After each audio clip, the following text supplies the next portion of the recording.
안녕하세요. 아틀란타 재미동포톡 아재미톡 브라이언이라고 하고요. 이 채널의 수장을 맡고 있습니다. 오늘 이 자리에 귀한 손님 모셨는데요. 사고처리 전문 변호사님으로도 활동 중이신 김진혁 변호사님 모셨습니다. 반갑습니다. 김진혁 변호사입니다. 아틀란타에서 지금 35년 산 것 같아요. 네, 살면서 최초 저보다 오래 사신 분이 오셨어요. 네. 장안의 화제 이 아재미 토크에 불러주셔가지고 너무 영광이고 조금이라도 도움이 됐으면 좋겠습니다. 네, 너무 환영합니다. 네, 앞으로도 자주 뵙도록 하겠습니다. 오늘 저희 아재미톡 나오신다고 하시니까 또 주제 준비해 주신 게 있잖아요. 최근에 좀 이슈가 된 그 헤이징 사건이 있었는데요. 헤이징이라는 거는 어떤 단체에서 야구팀이 됐던 뭐 음악 밴드가 됐던 자기 조직에 들어오려면 뭔가 이렇게 신고식 같은 거 하는 거 있잖아요. 그런 개념이 헤이징입니다. 미국식 신고식이라고 그렇죠. 볼 수 있겠네요. 근데 이 신고식이라는 게 뭐가 문제인 거죠? 그러니까 신고식이 뭐 사람들 앞에서 노래 부르고 끝나면 아무 문제가 안 되겠죠. 근데 신고식이라는 게 장난에서 끝나지 않고 네. 거의 뭐 범죄 수준으로 가는 경우가 많이 있고 여기서 특히 이제 아이들을 키우시는 부모님들이 꼭 알고 계셔야 돼요. 지금 저희가 일례로 가져온 게 웨스트힐 하이스쿨에서 이제 발생된 사건을 준비해 주셨다고 하시는데 간략하게 사건 개요라던가 이런 것들 알려주실 수 있을까요? 그 4월 달에 있었던 거니까 이제 한 달 정도 됐는데요. 웨스트힐이라는 학교는 이제 뉴욕에 있는 그냥 일반 고등학교입니다. 네. 거기에 라크로스라는 스포츠 팀이 있어요. 네네.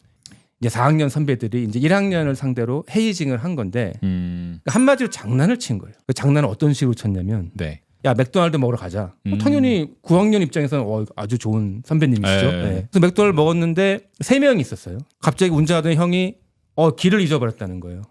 그러면서 막 헤매다 보니까 거의 산속에 들어간 거예요. 근데 갑자기 산속에 갔더니 이제 이 무장을 한 사람들이 나타난 거예요. 네네. 실제 총과 칼을 들고. 실제 장난감 총이 아니고 핸드건하고 칼을 들고 차 앞에 나타나가지고 이제 다 내려라 된 거예요. 물론 이제 운전자는 같은 편이었고 2명은 이제 재빨리 도망갔어요. 근데 1명이 잡혔어요. 그 아이를 머리에 필로우 케이스를 씌우고 아무도 못 보게 그다음에 온 몸을 묶었어요. 차 트렁크에 이제 집어넣은 거예요. 멀리 가서 더 이제 아무도 없는 그런 산속에 아이를 버려두고 떠난 거예요. 그냥 속박을 해놓은 상태로요. 그렇죠. 물론 이제 다시 왔죠. 장난이니까. 네네네. 장난이니까. 네네. 이제 아이 입장에서는 이제 갱단한테 납치된 것 같은 느낌을 받았고, 그렇죠. 네네. 실제로 총을 보여주고 칼을 보여줬기 때문에 그 트라우마는 뭐 정말 고등학교 1학년이면은 네. 어떻게 보면은 아직도 어린 청소년인데. 애죠. 네. 뭐 저희가 뭐 그때 당시에 고등학생일 때는 뭐 나도 좀 크지 않나 그렇지만은 네. 어른들의 시선 볼 때는 진짜 그냥 아이잖아요. 네. 좀 상상도 못할 정도로 무서웠을 것 같은데요. 네. 그러면서 이제 아이가 이 이야기를 부모님한테 하면서 부모님이 신고를 하면서 네. 검찰에게도 소식이 들어가고 일이 심각하게 된 거죠. 그 헤이징이라는 게 계속 있었을 텐데 왜 지금 좀 이렇게 더 오히려 사회적 이슈가 되고 있고 변호사님이 생각하셨을 때 이게 문제가 될 수 있는 게 뭐가 있을지 더 결과적으로 굉장한 트라우마를 받은 거죠. 그러니까 그 아이는 납치를 된 겁니다. 무장한 강도한테 납치를 된 겁니다. 그 자체가 심각한 범죄거든요. 헤이징에 대한 이슈는 늘 있어 왔습니다. 있어 왔고 단지 이제 웨스트힐 하이스쿨 케이스가 너무 커져서 많은 사람들이 알려졌는데 헤이징은 잊어버렸다 싶으면 또 일어납니다. 또 신문에 나오고 네. 한국에서도 그 신입생 환영회 때 술 때문에 사망한 사건도 종종 또 맞습니다. 듣지 않습니까? 네네. 그래서 사실은 늘 있어 왔고요. 앞으로도 있을 거라고 생각해요. 특히 헤이징 같은 경우에 큰 문제 중에 하나가요. 말을 잘 안 해요. 이걸 말하면 오히려 자기는 좀 남자답지 그쵸. 못하다. 이 풋볼 해야 되는데 이걸 엄마한테 이른다? 이거는 굉장히 남자답지 못하다고 생각하기 때문에 네네. 부모님이 알고 계시고 뭔가 이상한 점 느꼈을 때 대화가 가능해야 된다고 생각하고 왜냐하면 이건 정말 말 꺼내기 힘든 주제이기 때문에 당연히 늘 아이들 우리 부모님께 말해주면 좋지만 그렇지 못한 경우가 너무 많기 때문에 부모님과 아이의 대화로서 이거를 찾아내셔야 되고 특히 헤이징 얘기를 많이 들어보면요. 여행 중에 많이 일어난다 그래요. 원정 경기를 그렇죠. 간다거나. 부모님은 코치를 믿고 감독을 믿고 이렇게 아이를 보내지 않습니까? 근데 네네. 감독도 당연히 주무셔야 되니까 늘 24시간 볼 수 없는 것이고 해서 미리 그런 얘기도 해보시고 분명히 학교 선생님들은 이거에 대한 교육을 많이 받으셔요. 그래서 이거 혹시 헤이징 아니냐라고 대화를 끝내시면 네. 아마 학교 선생님들이나 감독님들이 아마 충분히 조사도 하시고 설명해 주실 거라고 믿습니다. 그러면은 이번 건을 대해서 좀 자세히 얘기를 해주셨는데 이게 좀 얼마나 흔하게 일어나고 있는 일인지 전 좀 궁금하거든요. 아마 이게 정확한 통계는 없을 겁니다. 왜냐하면 헤이징을 다 말하는 것이 아니기 때문에. 그런데 한 조사하신 분이 대학에서 활동하는 선수들에게 조사를 했었는데요. 헤이징을 경험한 그 퍼센티지가 79%였어요. 거의 다네요. 다입니다. 거의. 예. 그러니까 말 안 하는 사람까지 얘기하면은 네. 미국에서 그런 스포츠를 하는 특히 남자 아이들은 대부분 경험한다라고 보시면 되고 단지 이게 범죄 정도의 수준인지 그냥 웃고 넘어갈지는 물론 케이스마다 다르겠습니다만은 심각한 교가 그 중에 대부분일 거라고 생각합니다. 워낙 혈기왕성할 때잖아요. 네. 그러니까 뭐 서로 경쟁하다시피 야 뭐 이렇게 해서 뭐 되겠어? 그렇죠. 뭐 이렇게 네. 되다 보니까 네. 좀 많이 위험할 것 같아요. 특히 네. 저는 좀 걱정이 되는 게 또 미국은 워낙에 마약 관련된 그렇죠. 게 너무 이제 저는 좀 많이 놀랐어요. 미국에서 고등학생들이나 이런 친구들도 구하는 건 일도 아니다 보니까 어떻게 보면은 그런 것도 연루가 되지는 않을까라는 생각이 들었거든요. 사실은 마약을 처음 경험하는 그 장소는 학교가 제일 많습니다. 학교가요. 학교가 제일 많고요. 헤이징 중에 마약을 이용한 헤이징도 되게 많습니다. 그러니까 우리 팀에 들어오려면 이 정도는 해야 돼. 그런 걸로 강요를 하기 때문에 좀 노할 수 무섭네요. 없죠. 네. 예, 물론 헤이징의 가장 흔한 방식은 술입니다. 한국도 마찬가지일 것 같고요. 그럴 것 같아요. 예. 네네. 그래서 그 마약도 이제 헤이징에 많이 쓰이고요. 그러면은 그거 외에도 살짝 얘기를 했었는데 소위 말하는 왕따 뭐 이런 것들이랑 좀 다를 것 같은데 해주실 얘기가 있으신가요? 네, 되게 중요한 질문이고 또 좋은 질문이신 게 왕따와 헤이징에는 큰 차이가 있습니다. 왕따를 하는 가해자들도 이게 못된 짓인 거 알아요. 그렇죠? 자기들이 이제 집단을 지어서 한 명을 괴롭히는 거잖아요. 네네. 그러니까 대부분 사람들은 그런 가해를 하면서도 이건 좀 못된 짓이지만 재밌네 그러면서 이제 하는 거잖아요. 네. 헤이징이 무서운 거는 가해자도 그리고 피해자도 이게 나쁜 건지 모를 때가 많아요. 피해자, 가해자 모두 이미 약간의 그 가스라이팅이 된 상태에서 일이 벌어지는 거예요. 왜냐하면 그 가해자도 1학년 때는 자기가 피해자였을 거 아닙니까? 그렇죠. 그럼 선배들도 자기한테 뭐 술 먹이고 뭐 나쁜 짓 시켰단 말이에요. 그럼 나도 이제 4학년이 됐으니까 해야 되는 게 당연한 의식이라 그러죠. 헤이징은 그냥 의식이라고 생각하는 거예요. 뭐 범죄가 아니라. 그리고 또 어려운 게 뭐냐면 내가 4학년이 되면 선배보다 좀 더 센 거 해야지. 내가 똑같은 거 하면 좀 재미없잖아. 약간 이런 마음도 있고요.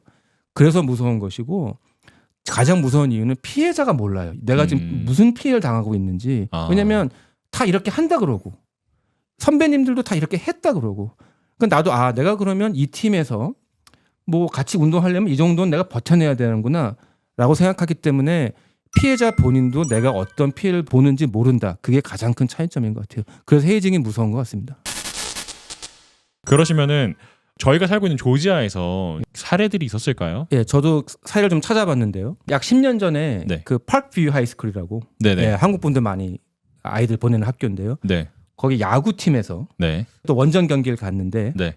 이제 4학년 선배들이 감독님 주무실 때 1학년 방에 들어가서 성추행을 한 거예요. 그 성추행의 정도도 이제 완전히 범죄 수준으로. 예, 그래서 형사처벌까지는 가지 않았으나 그 정학처분을 대고 굉장히 심각한 이슈가 돼가지고 조지아에서도 굉장히 그 헤이징에 대해서 새로운 법도 나오고 좀 더 엄격하게 바라보게 되었다고 하네요. 근데 이 헤이징이라는 게 통계에서 아까 말씀하셨다시피 한 80%가 경험을 했는데 그냥 모르고 넘어간 것도 있고 그 조사 응답한 사람 중에서도 대수롭지 않게 생각을 해서 그냥 넘어갔던 것도 있을 것 같아요.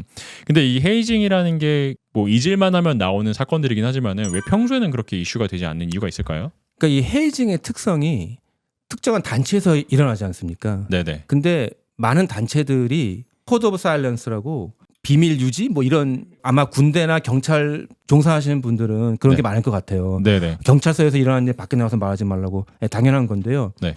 그거를 아이들도 어떻게 배워가지고 야 우리 야구팀에서 일어난 일은 밖에 나가서 얘기하면 안 된다. 소위 말하는 의리고 우리가 그 라커룸이라고 네. 야 형한테 불만 있으면 라커룸에서 얘기하고 밖에 나가서 얘기하지 말아라. 비밀을 유지하는 것이 마치 굉장히 중요한 것처럼 내가 이걸 밖에 나가서 얘기하면 나는 배신자, 나는 야구할 자격이 없나? 남자답지 못하다. 남자답지 못하다. 참 여자분들도 헤이징 많이 일어납니다. 근데 그런 비밀을 유지하는 것을 중요시하다 보니 헤이징의 피해자들도 이것도 우리 팀 내에서나 일어난 일인데 이걸 밖에서 얘기하면 안 되는 거 아니야? 그런데 관리자들이 이걸 진짜 모를까요? 맞아요. 이게 너무 좋은 질문인데 웨스트힐 사건도 제일 처음에 기자가 질문한 것이 뭐였냐면 감독이 알고 있었느냐? 이 납치극을 벌일 때 감독의 동의 혹은 어떤 방관하에 한 건지 감독은 전혀 모르고 있었는데 4학년들이 알아서 한 건지 그 질문이 제일 먼저 남았어요. 그 질문의 답이 예스였다면 당연히 훨씬 더 심각해졌겠죠. 그리고 참 그 라크로스 팀도 그 사건 때문에 아예 팀 시즌을 포기했어요. 아 근데 그 청년들이 그러니까 그 청소년들이 너무 안타깝네요. 피해자도 안타깝고 그 가해자도 안타깝고. 근데 진짜 네. 안타까운 게 네. 헤이징 사건이 일어나면 굉장히 흔하게 듣는 게 뭐냐면 네. 그 가해자들 주변인이 말하기를 다 좋게 말해요. 아 그 아이는 공부도 열심히 하고 운동도 잘하고 그냥 장난기가 좀 있어가지고 또 아니면 걔도 어렸을 때 이런 걸 당했는데 네, 우리가 네. 좀 이해해야 되는 거 아시냐. 물론 또 가해자를 보면 또 그렇죠. 저는 아직 애가 없는데 애 키우기 조금 무섭네요. 그러면은 전 또 궁금한 게 한국에서 한창 동안 또 촉법소년법 이런 네. 것들도 되게 뭐 이슈가 됐었잖아요. 네.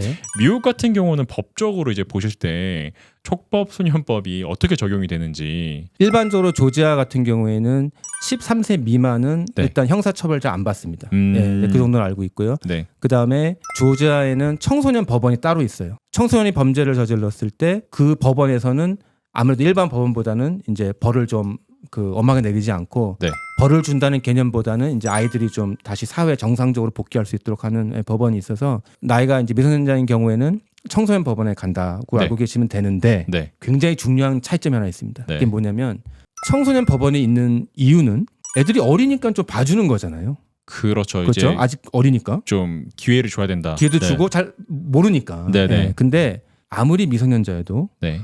도저히 청소년이 할 수 있는 행동이 아니라 네. 이거는 어른이야만 할 수 있는 행동이다.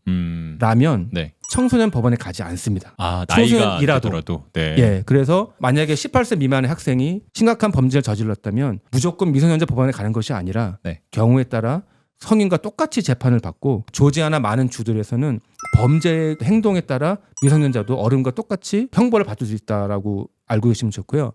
예를 들어 이번에 웨스트힐 케이스도 사건이 터지자마자 이제 검사가 인터뷰를 했는데요. 네. 뭐라고 말했냐면 네. 48시간 내에 자수해라.